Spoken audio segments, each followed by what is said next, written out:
Evening মই ৰিমঝিম পাঠক আপোনালোক সকলোকে স্কৰডিমিলৈ স্বাগতম জনাইছো ওয়েলকাম টু স্কৰডিমি মোৰ পিছফালে দেখি আপোনালোকে গমে পাইছে কি টপিকৰ ওপৰত আজি ডিসকাস কৰিবলৈ গৈ আছো আমি বিভিন্ন অসমৰ যিবোৰ আমাৰ কম্পিটিটিভ এক্সাম আছে আমি সেই এক্সামবোৰ দিব গলে আমি এটা টপিকৰ ওপৰত খুব কোৱেশ্চন পাও আৰু হেতু হৈছে এবাউট আসাম অসমৰ বিষয়ে ৰাইট তো ম্যাক্সিমাম কোৱেশ্চন আমি অসমৰ পৰাই দেখা পাও মই এটা সিৰিজ স্টাৰ্ট কৰিবলৈ গৈ আছো যেটো অসমৰ বিষয়ে হ'ব অসমৰ বিষয়ে যিমানখিনি ইম্পৰ্টেন্ট কোৱেশ্চনছ অহাৰ মানে যিমান কোৱেশ্চন অহাৰ সম্ভাৱনা আছে বা যিমানখিনি আসামছ ৰিলেটেড যিমানবোৰ টপিকস আছে গুটেইবোৰ টপিকস মই এই সিৰিজটোতে মানে হেবোৰ কোৱেশ্চন হিচাপে মই ডিসকাস কৰিম যত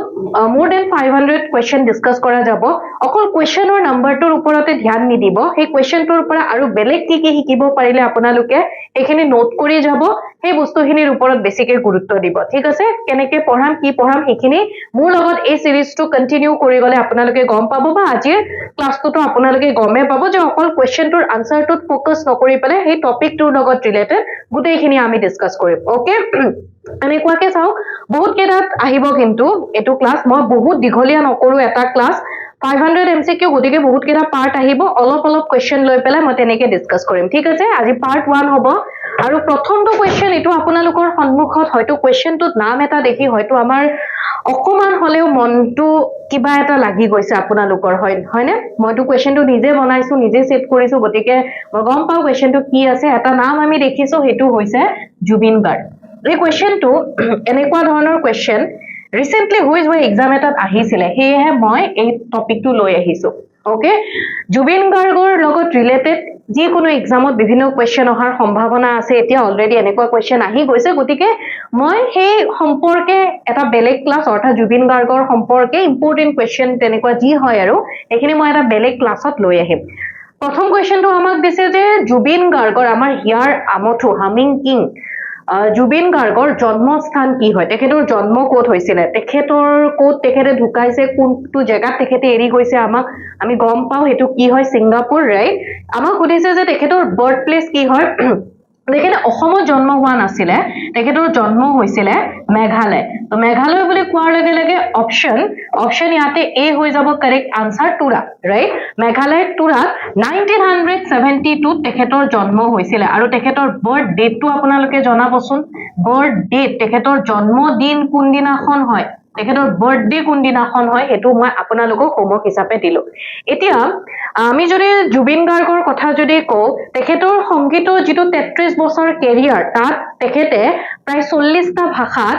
38,000 অৰ্থাৎ more than 38,000 তেখেতে গান গাইছে আৰু তেখেতৰ প্ৰথম এলবামখন আছিল অনামিকা 1992 অনামিকা এই এলবামখনে শুভমুক্তি লাভ কৰে আৰু তাৰ পিছৰ পৰাই আমি ক'ব পাৰো যে তেখেতৰ যেটো কেৰিয়াৰ এখিনিৰ আগতেও হৈছিল বাট ইয়াৰ পিছৰ পৰাই তেখেতৰ এটা আমি টাৰ্নিং পইণ্ট বুলি ক'ব পাৰো লাইফৰ 1992 অনামিকা খনে প্ৰথমতে তেখেতৰ প্ৰথম এলবাম হেখনে শুভমুক্তি লাভ কৰে হয়নে এতিয়া তেখেতৰ আমি যদি চাও তেখেতৰ গানৰ কথাটো আমি জানো প্লাস তেখেতে সিনেমা কৰে পৰিচালক হয় তো 2000 চনত এটো মনত ৰাখিব কাৰণ প্ৰথমবোৰ সুধি দিয়া যেনেকৈ সুধিব পাৰে অনামিকা তেখেতৰ প্ৰথম এলবাম ফাৰ্স্ট এলবাম কি আছিল তেনেকৈ সুধিব পাৰে কেতিয়া শুভমুক্তি লাভ কৰিছিল হেতু সুধিব পাৰে ওকে তো আমি যদি তেখেতৰ ফিল্ম জগতৰ ক্ষেত্ৰত আমি যদি চাও তেতিয়া হলে 2000 চনত এনকে প্ৰডাকচনৰ আন্ডাৰত তুমি মোৰ মাথু মোৰ ফিল্মখনৰ জৰিয়তে তেখেতে অভিনেতা আৰু পৰিচালক হিচাপে তেখেতে আত্মপ্ৰকাশ কৰে তো কি হ'ব 2000 চনত ফিল্মখন কি আছিল তুমি মোৰ মাথু মোৰ ঠিক আছে মই কিছুমান মুখেৰে কৈ দিছো এখিনি আপোনালোকে নোট কৰি লব তুমি মোৰ মাথু মোৰ এই সিনেমাখনৰ জৰিয়তে তেখেতে অভিনেতা ঠিক আছে অভিনেতা আৰু পৰিচালক হিচাপে অভিনেতা প্লাস পৰিচালক হিচাপে তেখেতে আত্মপ্ৰকাশ কৰিছিল ঠিক আছে এখিনি মনত থাকিব ওকে আৰু বাকি তেখেতৰ বিষয় আমি আকৌ পঢ়ি যাম যেনেকুৱাকে দিনবন্ধু তাৰ পাছত মন যায় তাৰ পাছত মিছন চাইনা কাঞ্চনজংঘা তো এনেকুৱা বিভিন্ন ফিল্মত তেখেতে অভিনয় কৰিছিল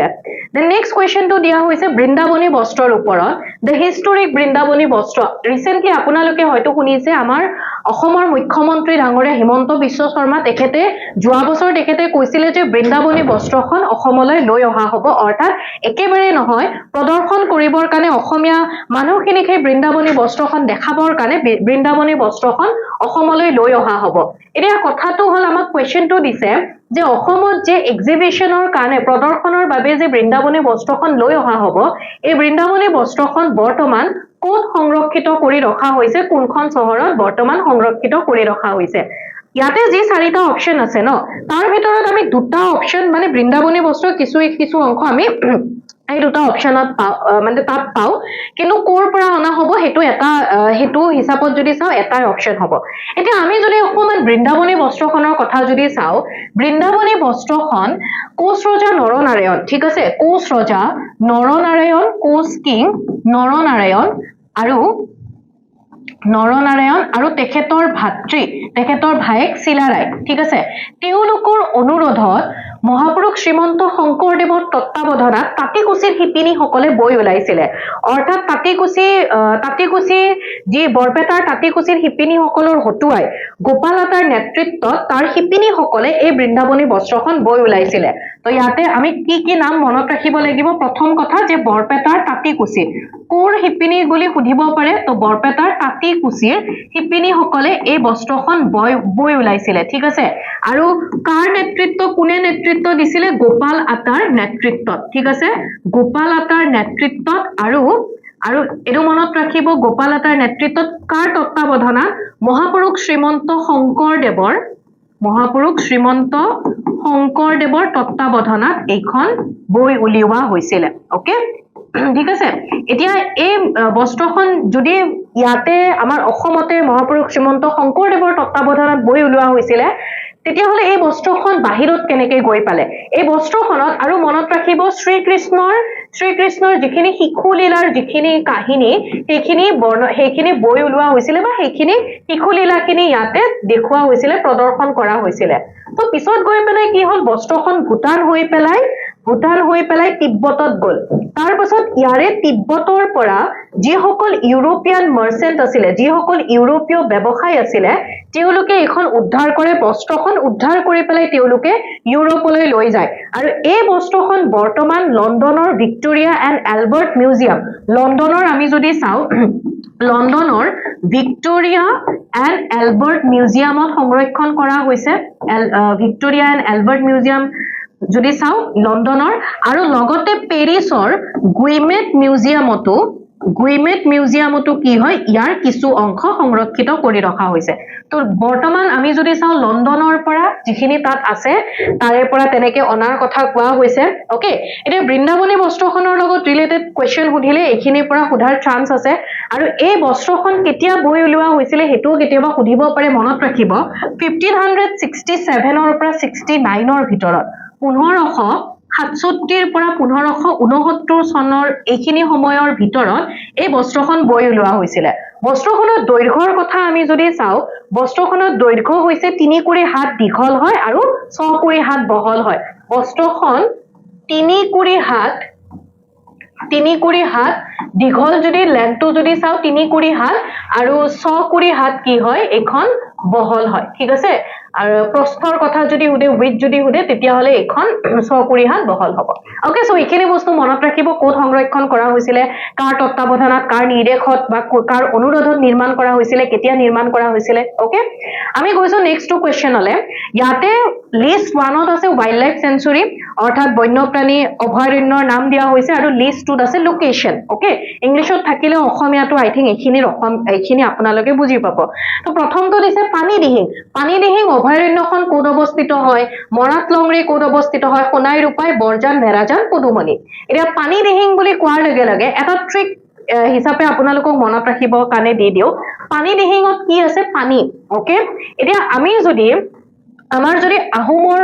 সময়লৈকে আমি যদি উভতি যাও আহোমৰ যিসকল ৰজা ৰুদ্ৰসিংহ হওক শিৱসিংহ হওক বা তেওঁলোকৰ সময়ত আমি দেখা পাও ৰুদ্ৰসাগৰ পুখুৰী গৌৰীসাগৰ পুখুৰী এইবোৰ নিৰ্মাণ কৰা হৈছিল আৰু সেইবোৰ ক'ত আছে শিৱসাগৰত আছে মেইন আহোমৰ তেনেকুৱা আমি যদি ইম্পৰ্টেন্ট পুখুৰীবোৰ চাও যিখিনি আহোমৰ সময়ত খন্দা হৈছিল এইবোৰ শিৱসাগৰত আছে পুখুৰী বুলি ক'লে তাত কি থাকিব পানী তো পানী দিহিং তেনেকে মনত ৰাখিব তাৰ মানে কি হৈ যাব অপচন A টো হৈ যাব 2 তো ইয়াতে A ক'ত 2 আছে ইয়াতে আছে তো B আৰু C টো আমি ক্যান্সেল কৰি দিও য'ত নাথাকে হেকেটা ক্যান্সেল কৰক এই দুটা অপচনছ হোৱাৰ একো দৰকাৰ নাই তাৰ পাছত ভেৰজান বৰাজান পদুমণি এটা পদুমণি বুলি কোৱাৰ লগে লগে পূব বুলি মনত ৰাখিব তাৰ মানে ইষ্ট ঠিক আছে পূব ওকে পূব that means east ওকে তো এই গুটে আমাৰ অসমৰ যিমানবোৰ জিলা আছে একেবাৰে পূবৰ ফালে ইষ্টৰ ফালে কি আছে পূবৰ ফালে আমি কি পাও ওয়েষ্টৰ ফালে যদি চাও কোকৰাঝাৰ ধুবৰী এইবোৰ আছে ৰাইট আৰু ইষ্টৰ ফালে যদি চাও ডিব্ৰুগড় তিনচুকীয়া হয় নে নহয় তো ইয়াতে আহি যাব তিনচুকীয়া ভেৰজান বৰাজান পদুমণি ক'ত অৱস্থিত হয় তিনিচুকীয়া তো পূবত আছে একেবাৰে তিনচুকীয়া তো অপচন 4 to D হব তো 4 D to 4 তো D4 হলে D4 ইয়াতে আছে D3 ইয়াতে আছে লগালগ ক্যান্সেল কৰি দিও এটোৱে কাৰেক্ট হব তথাপিও বাকি কেটাও চাইলো তাৰপাছত আছে মৰাত লংৰে ক'ত অৱস্থিত হয় কাৰ্বি আংলঙত অৱস্থিত হয় B1 হয় নে Yes, B1 তো সোনাই ৰূপাই ক'ত থাকিলে শোণিতপুৰ তো সোনাই ৰূপাইটো এনেকে মনত ৰাখিব S4 সোনাই ৰূপাই S4 কি হৈ যাব শোণিতপুৰ ওকে সো এনেকুৱা কিছুমান বস্তু ন নিজে কিছুমান মনত ৰখা নিজৰ মনত যি আহে তেনেকুৱা কিছুমান ট্ৰিক ইউজ কৰি পেলে আপোনালোকে মনত ৰাখিব পাৰে মুখস্থ কৰিলে তো পাহৰি যাব সো কিছুমান আমি ট্ৰিক ইউজ কৰি পেলে মনত ৰাখিব পাৰো তাৰপাছত কৈছে আসাম হ্যাজ লঞ্চ অসমে কি কৰিছিলে এটা AI বেস নিউজ এংকৰ এটা লঞ্চ কৰিছিলে যিটোৱে নিউজ আপডেট ডেলিভাৰ কৰিব আৰু সেই AI টোৰ নাম কি হয় এটো ইয়াৰ চাৰিটা অপচন আছে এটা 2025 বৰ্ষত যেতিয়া অসম বিধানসভাৰ যেতিয়া মানে বৈঠক হৈ আছিল মিটিং হৈ আছিল 2025 ৰ আই থিংক 15 মে আছিল 2025 বৰ্ষৰ 15 মে দিনাখন অসম বিধানসভাৰ যি বৈঠক আছিল তাত হেখিনি প্ৰস্তুত কৰি হেখিনি পৰিবেশন কৰিবৰ কাৰণে আমাৰ অসম চৰকাৰে যিখিনি মানে তাত কেবিনেট মিটিংত যিখিনি সিদ্ধান্ত লোৱা হৈছিল সোশ্যাল মিডিয়াৰ থ্ৰুদি সামাজিক মাধ্যমৰ থ্ৰুদি হেখিনি প্ৰদৰ্শন কৰিবৰ কাৰণে আমাৰ অসমৰ মুখ্যমন্ত্ৰী ডাঙৰীয়াই এটা AI বেস এংকৰ এটা লঞ্চ কৰিছিল আৰু সেই এংকৰটোৰ নাম কি হয় অংকিতা ঠিক আছে Ankita okay AI Ankita A তেনেকে মনত ৰাখি থৈ দিব ওকে then next question ইয়াতে দিছে which district has the highest sex ratio in Assam as per 2021 census 21 বুলি কলো 21 ত হ'ব লগা আছিল নহল then recent হ'ব আৰু 2011 চনৰ সেন্সাস খনে যিখন লোকপিয়ল আছিল 2011 বৰ্ষৰ এখনে হয় আমাৰ ইন্ডিয়াৰ বা আমি ইন্ডিয়া অসমটো তাত পৰিবই এখন লাষ্ট আছিল নেক্সট আৰু হ'ব এটা 2011 চনৰ সেন্সাসখন বৰ্তমান এক্সামৰ কাৰণে আমাৰ ইম্পৰ্টেন্ট যেতিয়ালৈকে নেক্সট সেন্সাস নাহে এনেকুৱা নহয় নতুন সেন্সাসখন আহিলে 11 খন নোহোৱা হৈ যাব কিছু আমাক সুধি দিবও পাৰে কেতিয়াবা যে 2011 চনৰ লোকপিয়ল মতে এটো কি হয় আমাক সুধিছে যে হাইয়েস্ট সেক্স ৰেশিও অৰ্থাৎ মহিলা আৰু পুৰুষৰ অনুপাত এটো কেনেকৈ চোৱা হয় প্ৰতি 11000 পুৰুষৰ বিপৰীতে কিমান গৰাকী মহিলা আছে হেতু চোৱা হয় আৰু তেনেকৈ যদি চাও প্ৰতি 1000 পুৰুষৰ বিপৰীতে কোত কিমান মানে মহিলাৰ সংখ্যা কিমান হাইয়েস্ট আমাৰ অসমৰ কোনখন জিলাত আছিল যদি সুধে অপচন এ হৈ যাব কাৰেক্ট আনসাৰ বাক্সা এতিয়া এইটোৱে যদি আমাক যদি লোয়েষ্ট যদি সুধে লোয়েষ্ট সেক্স ৰেশিও যদি সুধে তেতিয়া হলে মনত ৰাখিব কি হ'ব ডিমা হাসাও ওকে তাৰোপৰি আৰু আমি কিছুমান আৰু চাইলো যেনেকৈ আমাক যদি সুধে হাইয়েস্ট এৰিয়া কোনখন ডিস্ট্ৰিক্টত কোনখন অসমৰ কোনখন জিলাত 2011 চনৰ মতে কোনখন জিলাত হাইয়েস্ট এৰিয়া আছিল যদি সুধে তেতিয়া হলে হ'ব কাৰ্বি আংলং ঠিক আছে কাৰ্বি আংলঙৰ হাইয়েস্ট এৰিয়া আমি পাও আৰু সেম বস্তুটো যদি আমি লোয়েষ্টত যদি চাও আটাইতকৈ কম এৰিয়া কোড আছিল কামৰূপ মেট্ৰো কামৰূপ ৰুৰেলো আহে বাট ইয়াতে কি হ'ব কামৰূপ মেট্ৰো ঠিক তেনেকুৱাকে আমি যদি হাইয়েস্ট পপুলেশন যদি চাও আটাইতকৈ বেছি জনসংখ্যা কোনখন ডিস্ট্ৰিক্টত আছিল 2011 চনৰ লোকপিয়ল মতে তেতিয়া হলে কি হৈ যাব নগাঁও সেম বস্তুটো হাইয়েস্ট পপুলেশন নগাঁও দেখিলো ৰাইট এতিয়া আমি যদি লোয়েষ্ট পপুলেশনটো যদি চাও ডিমা হাসাও যেনেকে লোয়েষ্ট সেক্স ৰেশিও আমি পাইছো ঠিক তেনেকুৱাকে ডিমা হাসাওতে কি হয় ডিমা হাসাওতে আমি আকৌ কি পাও লোয়েষ্ট পপুলেশনও আছিল ঠিক তেনেকুৱাকে আৰু এটা বস্তু চাই থৈ দিও হাইয়েস্ট আৰবান পপুলেশন অৰ্থাৎ নগৰীয়া জনসংখ্যা আটাইতকৈ ক'ত আছে কি হ'ব পাৰে নগৰীয়া বুলি ক'লে কামৰূপ মেট্ৰ ৰাইট নগৰীয়াৰ কথা যেতিয়া ক'ব কামৰূপ মেট্ৰ সেম বস্তুটোৱে আমি যদি আটাইতকৈ কম নগৰীয়াৰ জনসংখ্যা ক'ত আছে যদি আমাক যদি সোধে লোয়েষ্ট আৰবান পপুলেশন ক'ত আছে যদি সোধে তেতিয়া হেতু হ'ব বাক্সা ঠিক আছে হেতু হ'ব বাক্সা ঠিক তেনেকুৱাকে হাইয়েষ্ট ৰুৰেল পপুলেশন যদি চাও আটাইতকৈ বেছি গ্ৰাম্য মানে জনসংখ্যা ক'ত বেছিকে আছে যদি সোধে তেতিয়া হলে হেতু হ'ব নগাঁও ওকে আটাইতকৈ বেছি গ্ৰাম্য জনসংখ্যা ক'ত আছে নগাঁও আৰু যদি লোয়েষ্ট ৰুৰেল পপুলেশন যদি সোধে আটাইতকৈ কম যদি পপুলেশন ক'ত আছে যদি সোধে লোয়েষ্ট তেতিয়া হলে এটো এগেইন আমাৰ আমি যদি চাও ইয়াতে যেনেকে আমি ডিমা হাছাও অলৰেডি আমি যেনেকে পাইছো লোয়েষ্ট 6 ৰেশিও লোয়েষ্ট আকৌ কি পালো আমি লোয়েষ্ট পপুলেশন আৰু লগতে এটো এগেইন ডিমা হাছাও আটাইতকৈ কম নগৰীয়া জনসংখ্যা আমি পাও এনেকুৱা আৰু কিবা কিবি আছে হেবোৰ আজি ক্লাছত ডিসকাস নকৰো এখিনিৰ ওপৰত বিশেষকৈ সুধি থাকে গতিকে এখিনি কৈ দিলো মনত ৰাখিব Next question, Sikna Jalao National Park. Amar Ohomor Ostomkhon 8 National Park কোনখন হয় Sikna Jalao National Park, right? কোন অবস্থিত হয় সুধি দিব পাৰে কিহৰ কাৰণে বিখ্যাত হয় সুধিব পাৰে তাৰ উপৰি এই যিখন Sikna Jalao National Park আমাৰ অসমৰ অষ্টম ৰাষ্ট্ৰীয় উদ্যান হয় এইখন এগৰাকী কিংবদন্তি নেতা legendary আমি লিডাৰ বুলি ক'ব পাৰো এগৰাকী বড়ো লিডাৰৰ নাম মানে নামেৰে ৰখা হৈছিল আৰু তেখেতৰ নাম কি হয় মানে হেতু আমাক ইয়াতে সুধিছে অপশন 2 হেতুই আছিল মই কৈ দিলো নামটো থকা বুলি তো ইয়াতে কি হৈ যাব এই লিজেন্ডাৰী বড়ো ওয়াৰিয়ৰ তেখেতৰ নামটো কি হয় আমাক সুধিব পাৰে এতিয়া চাওক Sikna Jalao National Park খনৰ কথা যদি কও আমি কি পালো 8 National Park in Assam অসমৰ অষ্টমখন ৰাষ্ট্ৰীয় উদ্যান এটা পইণ্ট পালো লোকেশন যদি চাও ক'ত ক'ত অৱস্থিত হয় কোকৰাঝাৰ আৰু চিৰাং ডিস্ট্ৰিক্টৰ মাজত অৱস্থিত হয় এটা কোকৰাঝাৰ বুলি ক'লে ৰাইমানা ন্যাশনাল পাৰ্কৰ আৰু চিৰাং বুলি ক'লে মানাস তো তাৰ মাজত অৱস্থিত হয় কিহৰ কাৰণে বিখ্যাত হয় বুলি যদি সুধে হাতীৰ কাৰণে এলিফেন্ট তাৰ পাছত আকৌ কি আছিল এটো সোণালী বান্দৰ গোল্ডেন লংগুৰৰ কাৰণে বিখ্যাত হয় ঠিক আছে গোল্ডেন লংগুৰ সোণালী বান্দৰৰ কাৰণে বিখ্যাত হয় আৰু এৰিয়া যদি সুধে এক্সাক্ট টু মনত নাৰাখিলে হ'ব মানে কি মনত ৰাখি থৈ দিব 321 প্লাস 321 তকেও বেছি হয় স্কয়াৰ কিলোমিটাৰ হয় ঠিক আছে সো এইখিনি হৈছে এৰিয়া ঠিক আছে এতিয়া কথাটো হল ইয়াতে যে মই যে কলো যে এগৰাকী বড়ো লিডাৰ এগৰাকী আছিল তো হে বড়ো লিডাৰ গৰাকীৰ কথা আমাক সুধিব পাৰে নামটো সুধাৰ খুব চান্স আছে তেখেতৰ নাম কি হৈছে জৌলিয়া দেৱান ওকে জৌলিয়া দেৱান বা Sikna Jalao বুলিও তেখেতক কোৱা হয় তেখেতৰ নামেৰে নামকৰণ কৰা হৈছে তেখেতে কি কৰিছিল 1864 ৰ পৰা 66 ৰ ভিতৰত ভুটান আৰু ইষ্ট ইণ্ডিয়া কোম্পানীৰ মাজত ভুটান আৰু ইষ্ট ইণ্ডিয়া কোম্পানীৰ মাজত যি যুদ্ধ হৈছিল সেই সময়ত এইগৰাকী লিডাৰে ইষ্ট ইণ্ডিয়া কোম্পানীৰ এগেইনষ্টত তেখেতে যুদ্ধ কৰিছিল ভুটানৰ হৈ পেলাই তেখেতে সেই অঞ্চলখিনি মানে ভুটানৰ কিছু এটা অঞ্চল তেখেতৰ আন্ডাৰত আছিল আৰু ইষ্ট ইণ্ডিয়া কোম্পানীৰ এগেইনষ্টত তেখেতে যুদ্ধ কৰিছিল ঠিক আছে ক্লিয়াৰ এইখিনি দেন নেক্সট কোৱেশ্চনলৈ গৈছো আমি Padma Bhushan awardee Jatin Goswami is a leading exponent of Jatin Goswami নিম্নলিখিত কিহৰ প্ৰমুখ কলাকাৰ হয় পদ্মভূষণ বঁটা তেখেতক কেতিয়া প্ৰদান কৰা হৈছে 2025 বৰ্ষত 2025 বৰ্ষত আমাৰ অসমৰ পৰা যতীন গোস্বামী তেখেতক পদ্মভূষণ বঁটাৰে সন্মানিত কৰা হৈছে আৰু তেওঁৰ লগতে বাকি 4 গৰাকী ব্যক্তিক পদ্মশ্ৰী বঁটাৰে সন্মানিত কৰা হৈছিল এতিয়া আমাক সুধিছে যতীন গোস্বামী কিহৰ লগত জড়িত হয় ঠিক আছে এতিয়া চাও আমি যদি যতীন গোস্বামী তেখেতৰ কথা যদি কও এটা বস্তু ইয়াতে মনত ৰাখিব আমাৰ অসমৰ সত্ৰীয়া নৃত্যটো 2000 চনত ওকে 2000 চনত ক্লাসিক্যাল ডান্সৰ আন্ডাৰত মানে ক্লাসিক্যাল ডান্সৰ মৰ্যাদা প্ৰদান কৰা হয় অৰ্থাৎ আমাৰ ক্লাসিক্যাল ডান্স কেটা হয় সংগীত নাটক একাডেমিয়ে দিয়ামতে ক্লাসিক্যাল ডান্স আমাৰ ভাৰতবৰ্ষত 8টা আৰু মিনিষ্ট্ৰি অফ কালচাৰে চাও ডান্সক নৱম ক্লাসিক্যাল ডান্সৰ মৰ্যাদা প্ৰদান কৰিছে এই গোটেই কেইটাৰ ভিতৰত এটা পাও আমি সত্ৰীয়া নৃত্য ৰাইট এটা আমি কি পাও সত্ৰীয়া নৃত্য পাও আৰু এই সত্ৰীয়া নৃত্যটোক 2000 এটো মনত ৰাখি থৈ দিব 2000 চনত ক্লাসিক্যাল ডান্সৰ মৰ্যাদা প্ৰদান কৰা হৈছিল তো এই যে ক্লাসিক্যাল ডান্সৰ মৰ্যাদা প্ৰদান কৰিলে ইয়াতে যতীন গোস্বামী দেৱৰ তেখেতৰ এটা প্ৰমুখ ৰোল এটা আমি দেখা পাও কাৰণ মনত ৰাখিব 2000 চনত এই মানে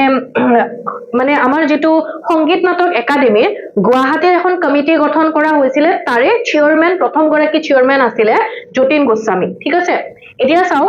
এখিনি গম পালো তো আমি এইটো বস্তু গম পাই গলো যতীন গোস্বামী দেখেত কিহৰ লগত জড়িত সত্ৰীয়া শাস্ত্ৰীয় নৃত্যৰ লগত জড়িত বা সত্ৰীয়া ক্লাসিকেল ডান্সৰ লগত দেখেত জড়িত হয় তেখেতক 2004 চনত এটোটো গম পালো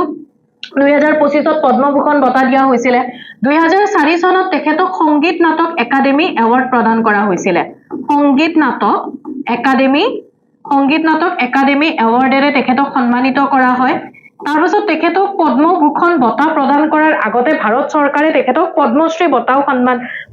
বঁটাৰে সন্মানিত কৰিছিল পদ্মশ্ৰী বঁটা তেখেতক প্ৰদান কৰা হৈছিল 2008 চনত এখানে যে কৈ আছো এখানে আপোনালোকে নোট কৰি থৈ দিব এনে ক্লাসটো চাই থৈ দিল নহব 2008 চনত তেখেতক পদ্মশ্ৰী বঁটাৰে সন্মানিত কৰা হয় 2019 চনত তেখেতক সংগীত নাটক একাডেমী ফেলোশিপ প্ৰদান কৰে আৰু সংগীত নাটক একাডেমী ফেলোশিপ লাভ কৰা তেখেত আমাৰ অসমৰ তৃতীয় গৰাকী ব্যক্তি থাৰ্ড আসামিজ হয় তেখেতৰ আগত বাকি দুগৰাকী কোনে পাইছিল সংগীত নাটক ফেলোশিপ যদি চাও এটো মনত ৰাখিব মহেশ্বৰ নেউক আৰু লগতে ডক্টৰ ভূপেন হাজৰিকা তেওঁলোক দুগৰাকীক আমাৰ অসমৰ পৰা সংগীত নাটক ফেলোশিপ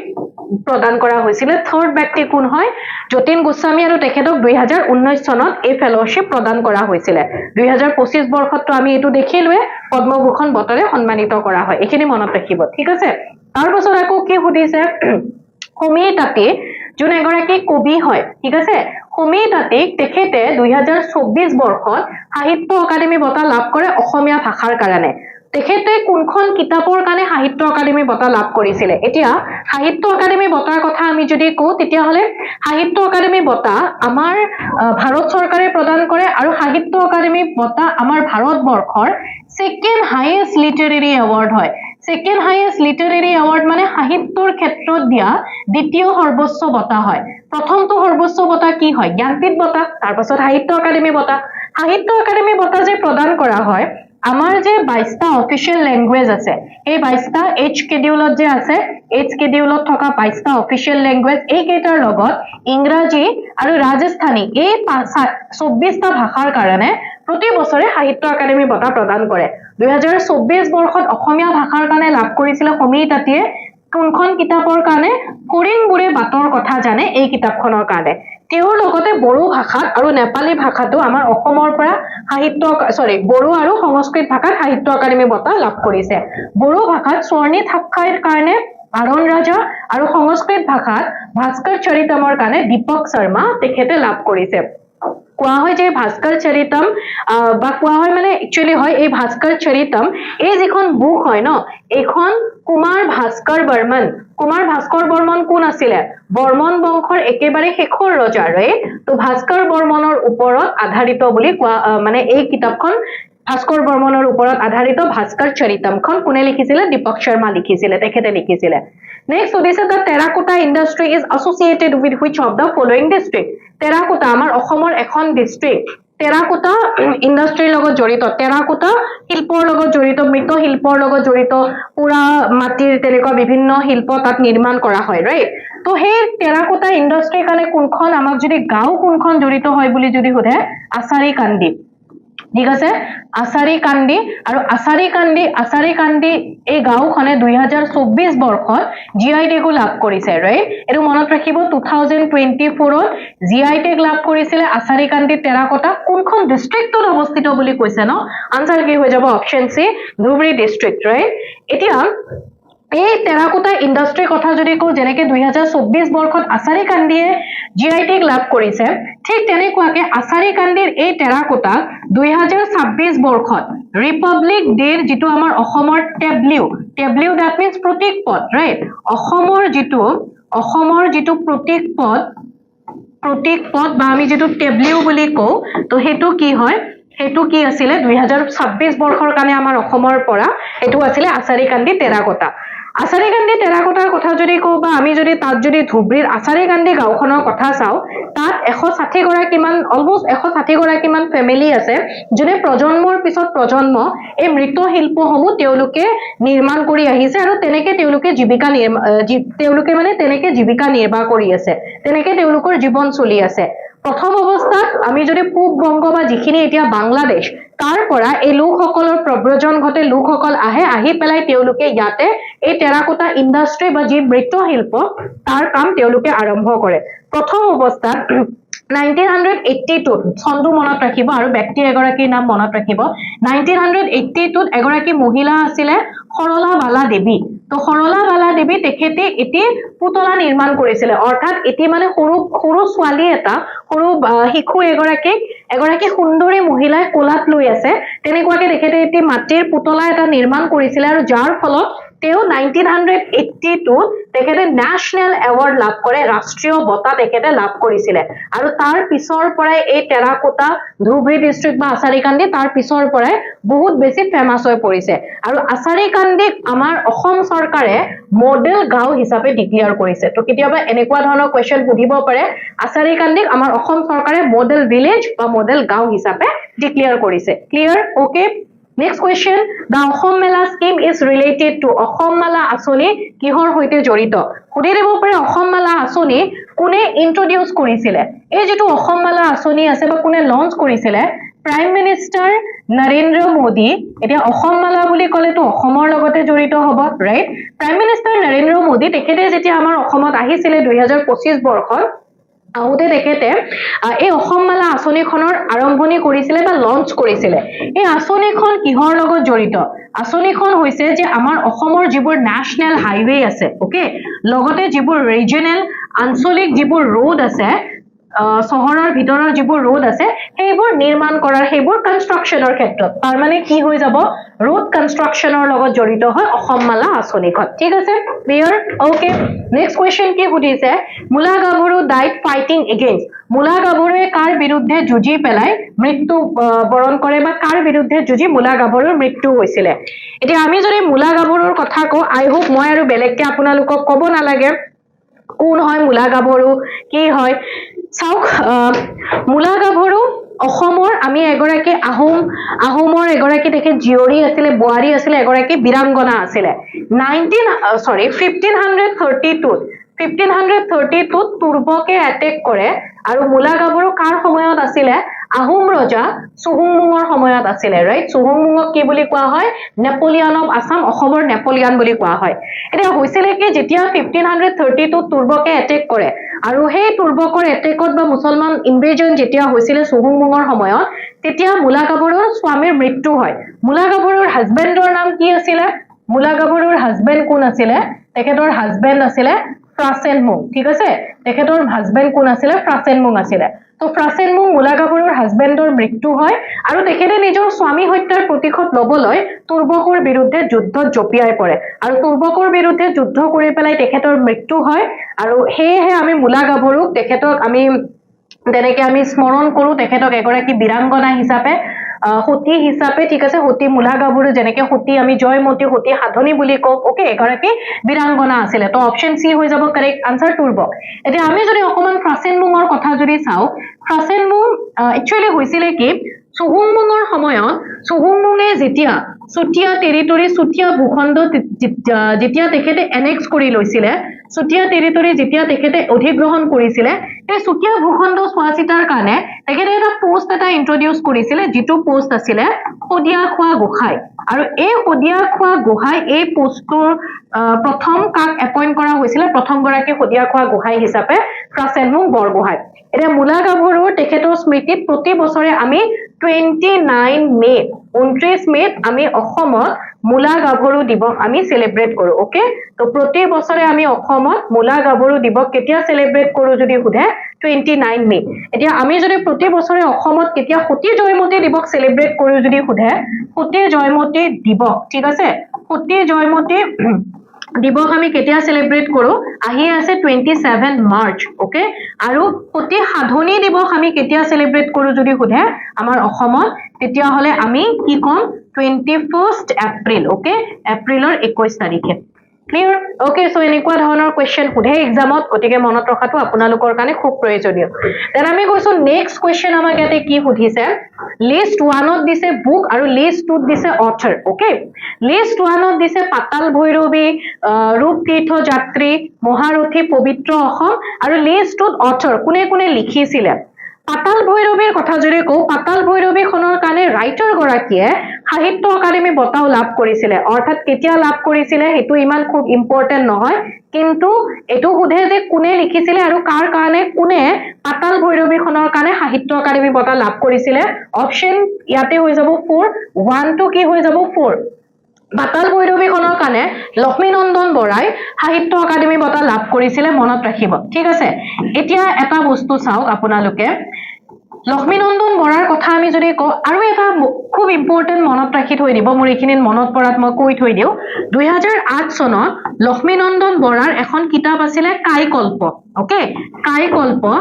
এই কাইকল্পখনৰ কাৰণে লক্ষ্মীনন্দন বৰাই 2008 চনত সৰস্বতী সন্মান লাভ কৰে ওকে সৰস্বতী সন্মান লাভ কৰিছিলে এতিয়া কথাটো হল এই সৰস্বতী সন্মান লাভ কৰা এতিয়ালৈকে ফাৰ্ষ্ট এণ্ড অনলি আসামিজ এতিয়ালৈকে প্ৰথম আৰু একমাত্ৰ অসমীয়া কোন হয় লক্ষ্মীনন্দন বৰা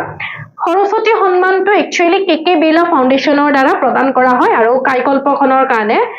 লক্ষ্মীনন্দন বৰাই লাভ কৰিছিলে তো এ পালো 4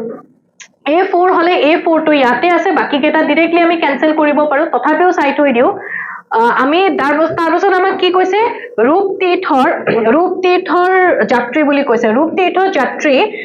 সৈয়দ আব্দুল মালিক বি হবো 1 তো B1 ইয়াতে আছে ওকে দেন মহাৰথীখন লিখিছিলে চন্দ্ৰপ্ৰসাদ শইকীয়া সি হৈ যাব 2 আৰু পবিত্ৰ অসম কোনে লিখিছিলে মহেশ্বৰ নেওগ এটা সৈয়দ আব্দুল মালিকৰ কথা যেহেতু আহিছে এটা বস্তু মনত ৰাখি থৈ দিব 1972 তেখেতৰ এখন কিতাপ আছে অঘৰী আত্মাৰ কাহিনী পঢ়িছে আপোনালোকে তো এই অঘৰী আত্মাৰ কাহিনী এই কিতাপখনৰ কাৰণে 1972 সৈয়দ আব্দুল মালিক তেখেতক সাহিত্য একাডেমী বঁটা প্ৰদান কৰা হয় অসমীয়া ভাষাটোৰ কাৰণে ওকে সো এই চনটো কেতিয়াবা সুধে গতিকে মনত ৰাখিব অঘৰী আত্মাৰ কাহিনীৰ কাৰণে সৈয়দ আব্দুল মালিকে সাহিত্য একাডেমী বঁটা লাভ কৰিছিলে ওকে সো নেক্সট আমাক ইয়াতে কি সুধা হৈছে যে হু ইজ নোন এজ দা নিজৰাৰ কবি অফ আসাম অসমৰ নিজৰাৰ কবি বুলি কাক জনা যায়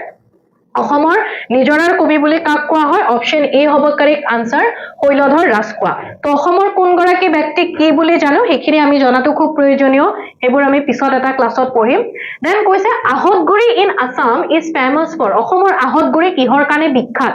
আহতগুৰিৰ কথা আমি যদি চাও আহতগুৰি কোড অৱস্থিত হয় সুধিব পাৰে মৰিগাঁওত অৱস্থিত হয় ৰাইট মৰিগাঁও এতিয়া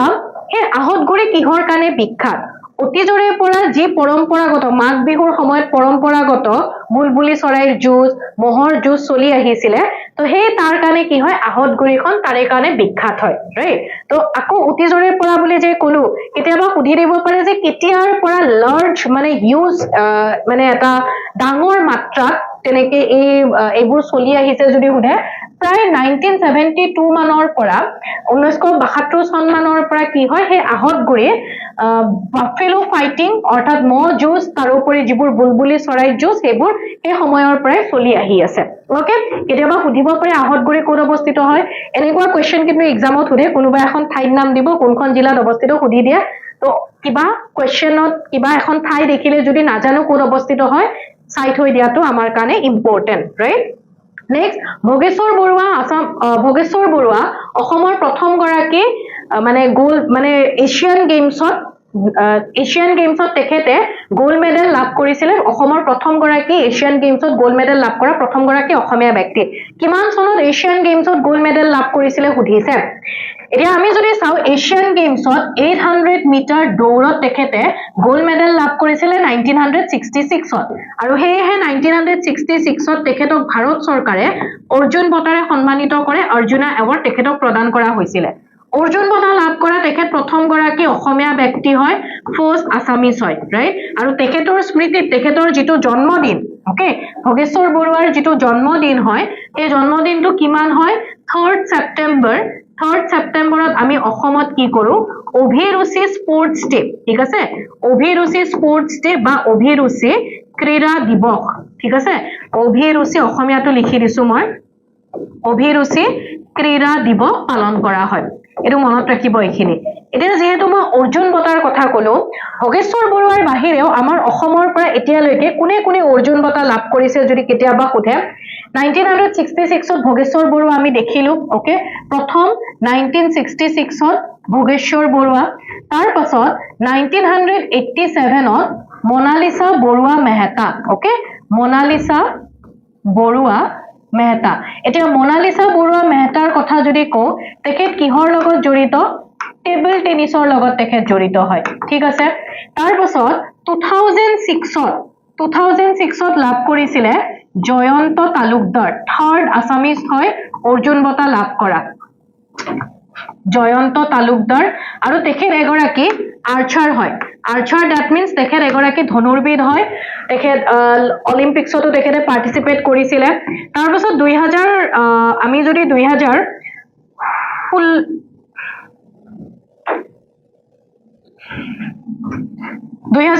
চনত যদি চাও শিৱ থাপা তেখেতে 2016-2012 ৰ অলিম্পিক্সত অংশগ্ৰহণ কৰিছিলে তেখেত এগৰাকী বক্সাৰ হয় আৰু ফাৰ্স্ট আসামিজ বক্সাৰ যোনে অলিম্পিকত পাৰ্টিসিপেট কৰিছিলে 2018 ত যদি চাও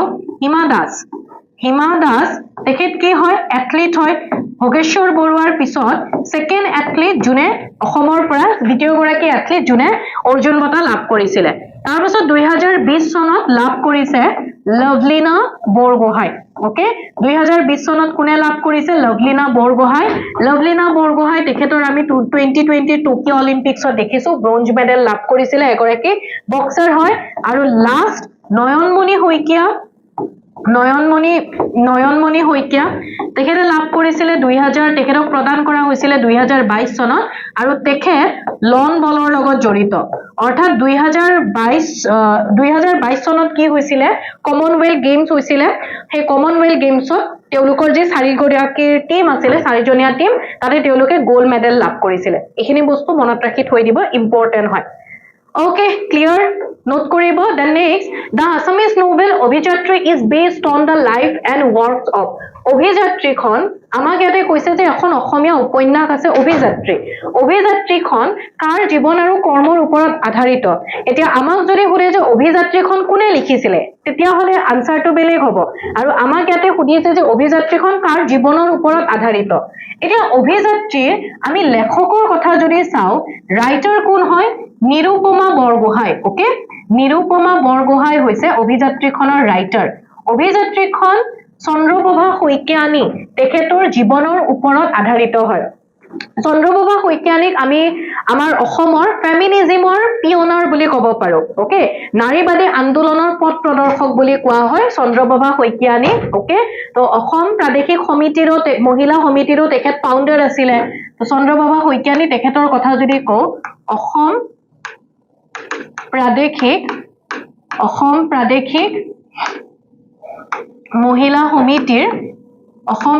মহিলা সমিতিৰ তেখেত ফাউণ্ডাৰ বুলি আমি ক'ব পাৰো তেখেত জন্মদাতা আছিলে ঠিক আছে তেখেত জন্মদাতা তেখেতে আৰম্ভণি কৰিছিলে তাৰোপৰি যেনেকৈ ক'লো যে অসমৰ যেটো ফেমিনিজম বা অসমৰ যেটো ফেমিনিষ্ট মুভমেন্ট আছে pioneer of feminist movement in Assam অসমৰ নাৰীবাদী আন্দোলনৰ পথ প্ৰদৰ্শক আছিলে ঠিক আছে মনত থাকিব এইখিনি the next আমি গৈছো next questionলে the first badminton player who represented অলিম্পিকত অসমক ৰিপ্ৰেজেন্ট কৰা বা ভাৰতক প্ৰতিনিধিত্ব কৰা প্ৰথম গৰাকী বেডমিন্টন খেলুৱৈ কোন আছিলে ওকে যি কেইটা অপচন আছে ইয়াতে from আসাম বুলি কৈছে ঠিক আছে অসমৰ একচুয়ালি অসমৰ কথা সুধিছে প্ৰথম গৰাকী বেডমিন্টন প্লেয়াৰ আমি যদি চাও জন অসমৰ পৰাও গৈছে কত গৈছিলে তেখেতে আৰু প্ৰথম গৰাকী তাৰোপৰি কি হয় ফাৰ্স্ট আসামিসো হয় প্ৰথম গৰাকী অসমীয়াও হয় যোনে অলিম্পিকত অসমক ৰিপ্ৰেজেন্ট কৰিছিলে ঠিক আছে অলিম্পিকত অসমক ৰিপ্ৰেজেন্ট কৰা প্ৰথম গৰাকী অসমীয়া স্বাধীন অসম মানে আমি যদি স্বাধীন অসমটো হবয়ে অৰ্থাৎ আমি যদি এটা বস্তু চাওক 1948 ত তালিমেৰান আও যোন সেই সময়ত নাগা হিলছ ওকে নাগা হিলছৰ আছিলে আৰু নাগা হিলছ বুলি ক'লে 1948ত পিছত গৈ পেলাইহে 1963ত গৈ পেলাইহে নাগালেণ্ড হল ৰাইট 1963ত গৈ নাগালেণ্ড হৈছিলে তো তাৰ আগতে অবিভক্ত অসম হৈ আছিলে ন পিছতে বিভক্ত হৈ গল অবিভক্ত অসমৰ আনডিভাইডেড আসামৰ প্ৰথম গৰাকী অসমীয়া ব্যক্তি যদি সোধে কালিমেৰাণ আও ওকে অসম বিভক্ত হোৱাৰ পিছত এইবোৰ বেলেগ বেলেগ ৰাজ্য অৰ্থাৎ নৰ্থ ইষ্ট এইবোৰ গঠন হোৱাৰ পিছত তাৰ পাছত অসমৰ পৰা অলিম্পিকত কোনে ৰিপ্ৰেজেন্ট কৰিছে প্ৰথমবাৰৰ বাবে তেতিয়া হলে হ'ব দীপাঙ্কৰ ভট্টাচাৰ্য দীপাঙ্কৰ ভট্টাচাৰ্য এগৰাকী বেডমিণ্টন প্লেয়াৰ হয় 1992ত হৈছিলে বাৰ্চিলোনা অলিম্পিক্স হৈছিলে তাতে ৰিপ্ৰেজেন্ট কৰিছিলে আৰু 1996ত হৈছিলে আটলান্টা অলিম্পিক্স তাতে কি কৰিছিলে আটলান্টা অলিম্পিক্স তাতে তেখেতে ৰিপ্ৰেজেন্ট কৰিছিলে ইণ্ডিয়া ঠিক আছে কিন্তু তাতে তেখেতে কোনো মেডেল লাভ নকৰিলে হেতু বেলেগ কথা বাট মনত ৰাখিব 1992 ত Barcelona Olympics 1996 Atlanta Olympics okay so next আকৌ কি সুধিছে চক্ৰশিলা ওয়াইল্ড লাইফ সেঞ্চুৰীৰ ওপৰত সুধিছে চক্ৰশিলা অভয়াৰণ্যৰ কথা সুধিছে আমাক ফাৰ্স্ট ষ্টেটমেন্টটো কি কৈছে চক্ৰশিলা ওয়াইল্ড লাইফ সেঞ্চুৰী কাৰ্বি আংলঙত বুলি কৈছে ওকে দেন কৈছে যে নাই ইয়াৰ কিছু অংশ কাৰ্বি আংলঙত আছে কিছু অংশ ডিমা হাছাওত আছে বুলি কৈছে এটোও চালো তাৰপাছত কৈছে যে নাই এই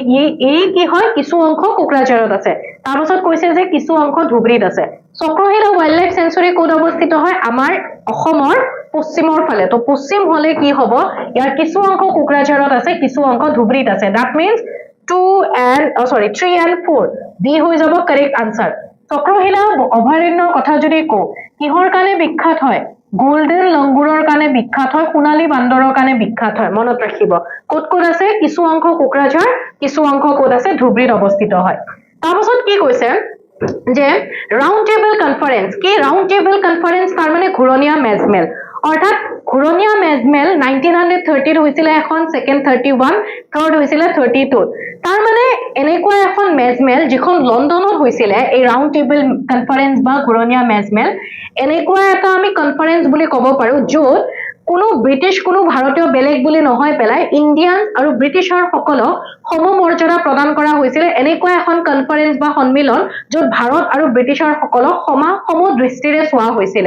তিনিবাৰ হৈছিল প্ৰথমখন হৈছিল 1930 সেকেন্ড খন হৈছিল 1931 থাৰ্ড খন হৈছিল 1932 তো 1930 প্ৰথম যিখন হৈছিল তাত আমাৰ অসমৰ পৰা কোনে পাৰ্টিসিপেট কৰিছিল 1932 কথা যদি মনত কৰে তেতিয়া হলে আমি ইয়াতে কি পাও দাণ্ডি মাৰ্চ পাও দাণ্ডি শোভাযাত্ৰা পাও 1930ত সেই দাণ্ডি শোভাযাত্ৰা মহাত্মা গান্ধীয়ে সবৰমতী আশ্ৰম গুজৰাটৰ সবৰমতী আশ্ৰমৰ পৰা দাণ্ডিলৈকে শোভাযাত্ৰা কৰিছিল দাণ্ডি মাৰ্চ তাত গৈ পেলাই তেখেতে নিমখৰ ওপৰত থকা আইন ভংগ কৰে সো কি বুলি কোৱা হয় সল্ট সত্যাগ্ৰহ বুলি কোৱা হয় আৰু আইন ভংগ কৰি পেলাই তেখেতে civil disobedient movement CDM that means civil disobedient movement আইন অমান্য আন্দোলনৰ আৰম্ভণি কৰে আৰু ইয়াতে আমাৰ অসমৰ পৰা পাৰ্টিসিপেট কৰিছিল লীলাধৰ বৰুৱা ওকে লীলাধৰ বৰুৱা ঠিক সেই সময়তে লণ্ডনত ৰাউণ্ড টেবল কনফাৰেন্সত কোনে অংশগ্ৰহণ কৰিছিল অসমৰ পৰা চন্দ্ৰধৰ বৰুৱা এনেকে মনত ৰাখিব ৰাউণ্ড কি হয় ৰাউণ্ড এটো হয়নে গোলাকাৰ চন্দ্ৰটো কেনেকুৱা হয় গোলাকাৰ তো জাস্ট মনত ৰাখিব কাৰণে দিছো তেনেকে মনত ৰাখিব ওকে এতিয়া কথাটো হল যে এই তিনিওখন যে ৰাউণ্ড টেবল কনফাৰেন্স হৈছিল তাত ইণ্ডিয়ান ন্যাশনাল কংগ্ৰেছে অকল পাৰ্টিসিপেট কৰিছিল সেকেন্ড টাইমৰ কাৰণে যেতিয়া হৈছিল 1931 আৰু ইণ্ডিয়ান ন্যাশনাল কংগ্ৰেছৰ ফালৰ পৰা কোন গৈছিল মহাত্মা গান্ধী ইণ্ডিয়ান মানে আমাৰ যেটো ভাৰতীয় জাতীয় কংগ্ৰেছক ৰিপ্ৰেজেন্ট কৰিছিল অকল কোনে মহাত্মা গান্ধীয়ে ওকে তাৰোপৰি তিনিওখন ৰাউণ্ড টেবল কনফাৰেন্সত দুগৰাকী ব্যক্তি এগৰাকী হয় B.R. আম্বেদকাৰ আৰু তেজ বাহাদুৰ সপ্ৰু ঠিক আছে তেজ বাহাদুৰ সপ্ৰু এই দুগৰাকী ব্যক্তিয়ে তিনিওখন ৰাউণ্ড টেবল কনফাৰেন্সে এটেন্ড কৰিছিল ওকে ক্লিয়াৰ বুজি পালে এইখিনি তাৰপাছত গৈছো আমি নেক্সট কোৱেশ্চনলে পদ্মশ্ৰী বিৰুবালা ৰাভা তেখেতৰ কথা কোৱা হৈছে তেখেত কিহৰ লগত জড়িত পদ্মশ্ৰী বিৰুবালা ৰাভাৰ কথা আমি যদি কওঁ তেখেতৰ যোৱাবাৰ মৃত্যু হৈছে গতিকে তেখেতৰ ওপৰত কোৱেশ্চন অহাৰ চান্স বহুত আছে আৰু হেখিনি আমি চাম বাৰু তেখেত কিহৰ লগত জড়িত আমাৰ অসমত যে ডাইনী বুলি সন্দেহ কৰি পেলাই মহিলা এগৰাকীক যে হত্যা কৰা হয় সেই ডাইনী হত্যাৰ বিৰুদ্ধে তেখেতে মাত মাতিছিল tireless crusade against witch hunting in Assam অসমত ডাইনী হত্যাৰ বিৰুদ্ধে মাত মাতিছিল এতিয়া পদ্মশ্ৰী বিৰুবালা ৰাভা তেখেতৰ মৃত্যু হৈছিল 13 মে ওকে 13 মে তেখেতৰ মৃত্যু হৈছিল হেহে আমাৰ অসম চৰকাৰে এই 13 মে দিনটো আমাৰ অসমত এই দিনটো অসমত ডাইনী হত্যাৰ বিৰোধী দিৱস হিচাপে সেলিব্ৰেট কৰিব বুলি কৈছে ডাইনী হত্যাৰ বিৰোধী দিৱস হিচাপে উদযাপন কৰিব বুলি কৈছে বা হেতুৱে আমি যদি ইংলিশত চাও ডে এগেইনষ্ট সৰি ডাইনী হত্যা নহয়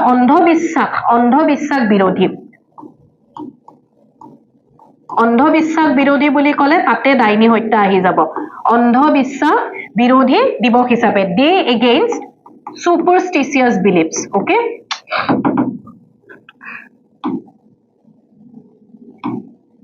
day again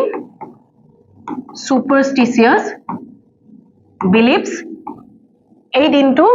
day again সুপাৰষ্টিচিয়াছ belief হিচাপে সেলিব্ৰেট কৰিব বুলি কৈছে উদযাপন কৰিব আৰু এটো মনত ৰাখিব আপোনালোকে কিহৰ লগত জড়িত মনত ৰাখিব তাৰোপৰি তেখেতৰ নামটো এবাৰ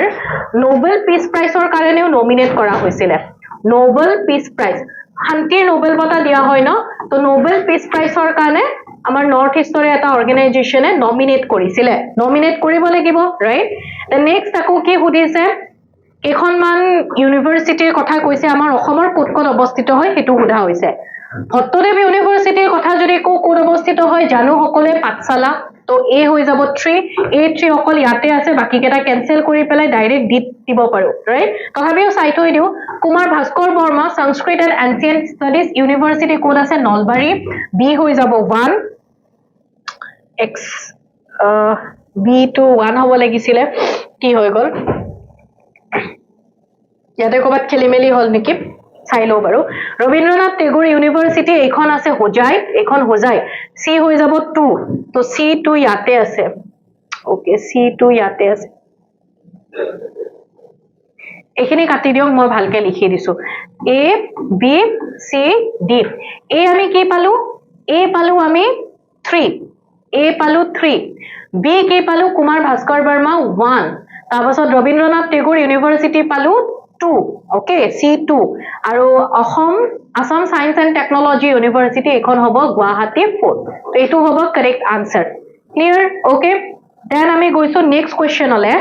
আসাম লেজিসলেটিভ আমাৰ অসমৰ বিধানসভাত বৰ্তমান 126 খন আসন আছে ঠিক আছে 126 আছে স্বাধীনতাৰ আগত আমাৰ অসমত কেইখন আসন আছিল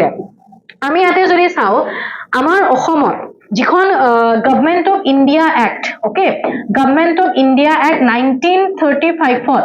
1935 চনত 1935 ভাৰত চৰকাৰৰ যিখন আইন আহিছিলে এই আইনখনৰ মতে আমাৰ অসমত 1937 সেইখিনি সময়ত কিন্তু অসম প্ৰদেশে আছিল আসাম প্ৰভিন্স আছিল ষ্টেট হিচাপে নাছিল এখন প্ৰদেশ আছিল ঠিক আছে তো অসম প্ৰদেশত কি হয় বাইকেম্ব্ৰিয়েল অৰ্থাৎ আমি ক'ব পাৰো দ্বিকক্ষীয় বিধানমণ্ডল বাইকেম্ব্ৰিয়েল লেজিসলেচাৰ স্টাৰ্ট কৰা হৈছিল ঠিক আছে তো বাইকেম্ব্ৰিয়েল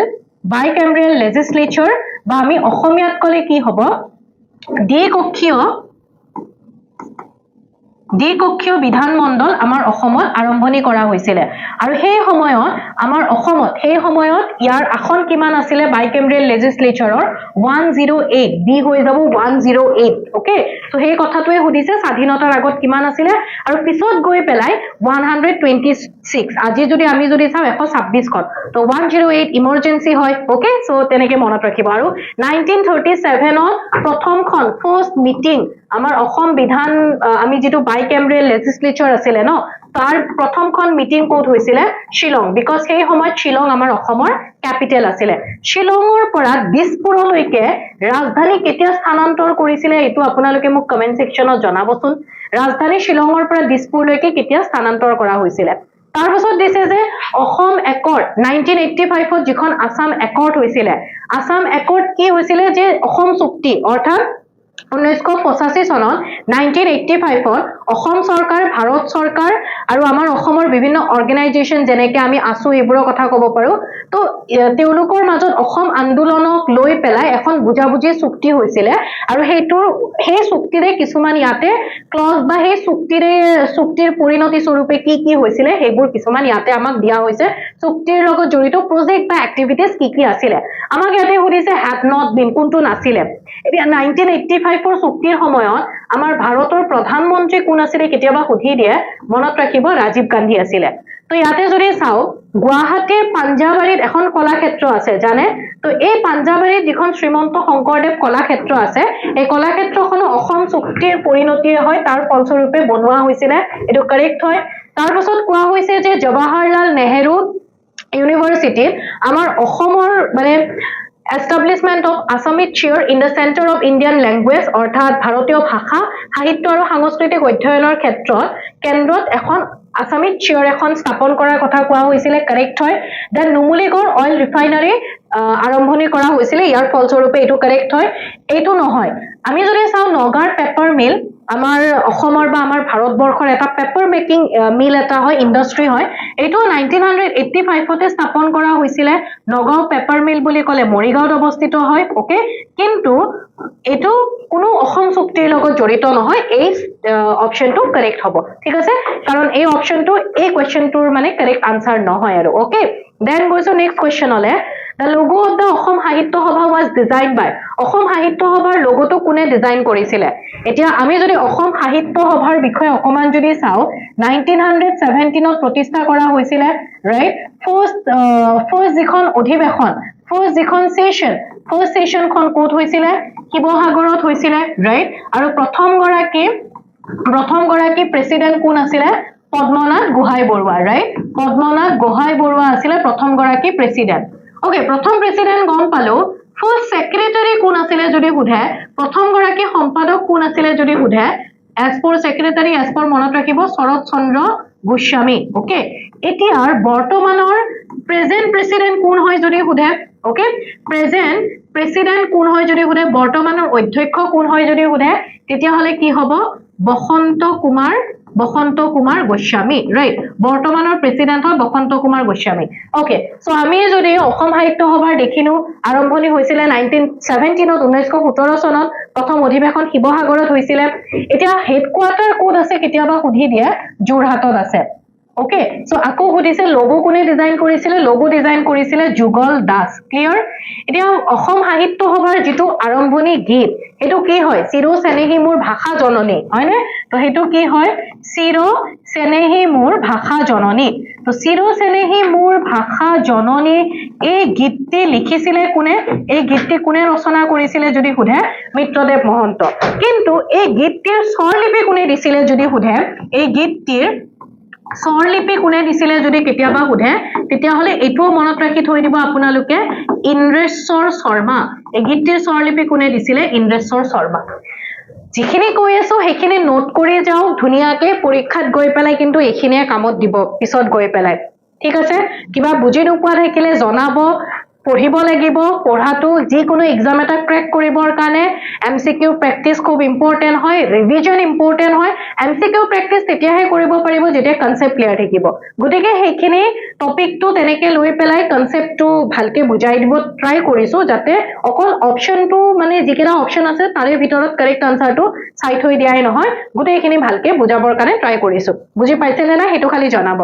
দেন ডক্টৰ ভূপেন হাজৰিকা দেৱ কিমান চনত দাদা সাহেব ফালকে বঁটাৰে সন্মানিত কৰা হৈছিলে এটা দাদা সাহেব ফালকে বঁটা লাভ কৰা ডক্টৰ ভূপেন হাজৰিকা দেৱ একমাত্ৰ অসমীয়া হয়নে অনলি আসামিজ এতিয়ালৈকে তো তেখেতক কিমান চনত এই দাদা সাহেব ফালকে বঁটা কিহৰ কাৰণে প্ৰদান কৰে জীৱন জোৰা কৃতিত্ব সাধনাৰ কাৰণে কোনোবা এগৰাকী ব্যক্তিৰ ফিল্ম জগতত যি অৱদান তাৰে কাৰণে প্ৰদান কৰে কিমান চনত দিয়া হৈছিলে 1992 ওকে এতিয়া আমি যদি প্ৰথম দাদা সাহেব ফালকেৰ বঁটা যদি চাও যেটো আমাৰ ভাৰত চৰকাৰৰ দ্বাৰা প্ৰদান কৰে প্ৰথমবাৰৰ বাবে প্ৰদান কৰা হৈছিল 1969 ত Devika Rani D for Dada Saheb D for Devika Rani D তেনেকে মনত ৰাখিব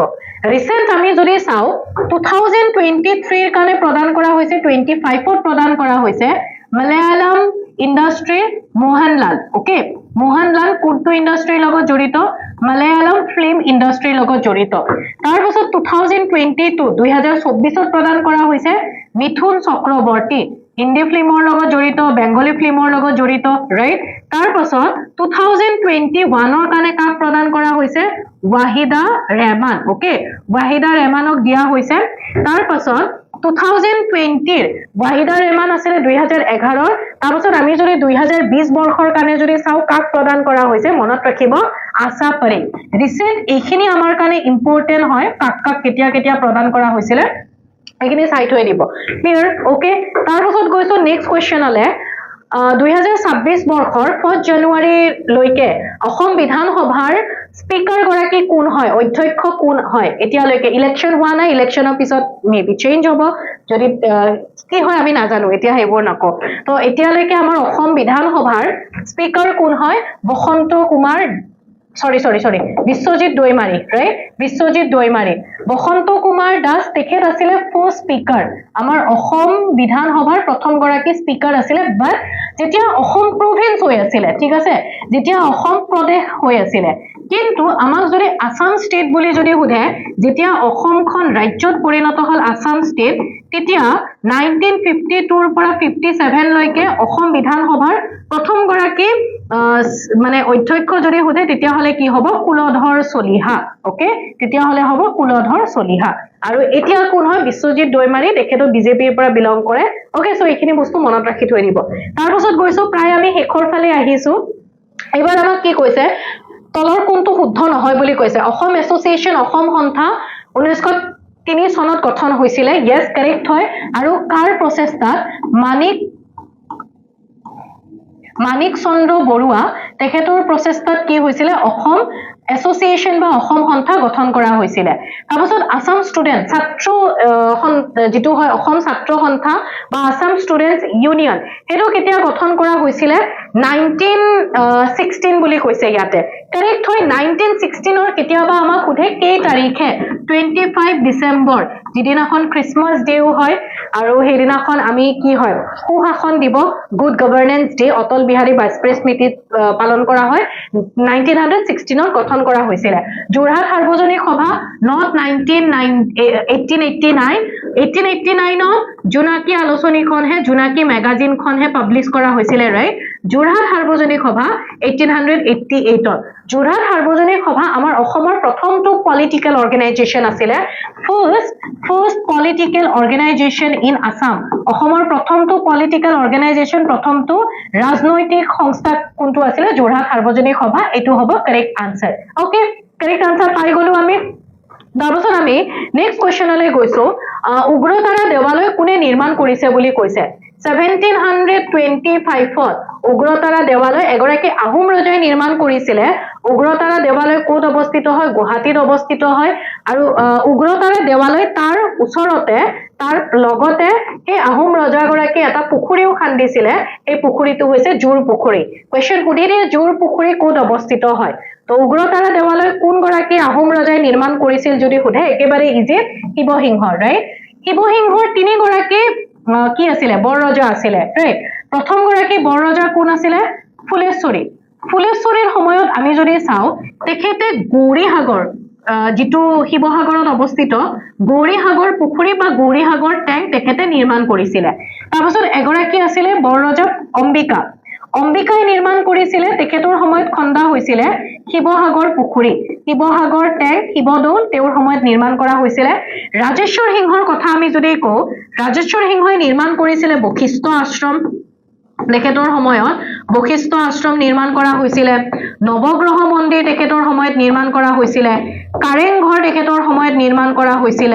তলাতল ঘৰ তেখেতৰ সময়ত নিৰ্মাণ কৰা হৈছিল ওকে সো এইবোৰ কি হয় এইবোৰ ৰাজেশ্বৰ সিংহৰ সময়ত নিৰ্মাণ কৰা হৈছিল এইবোৰ আমি পঢ়িম বাৰু কোন গৰাকী আহোম ৰজাৰ সময়ত কি নিৰ্মাণ কৰা হৈছিল ওকে তাৰপাছত আমি ৰুদ্ৰসিংহৰ কথা যদি কও ৰুদ্ৰসিংহই তেখেতৰ মাক জয়মতীৰ স্মৃতিত জয়সাগৰ পুখুৰী খান্দিছিল ওকে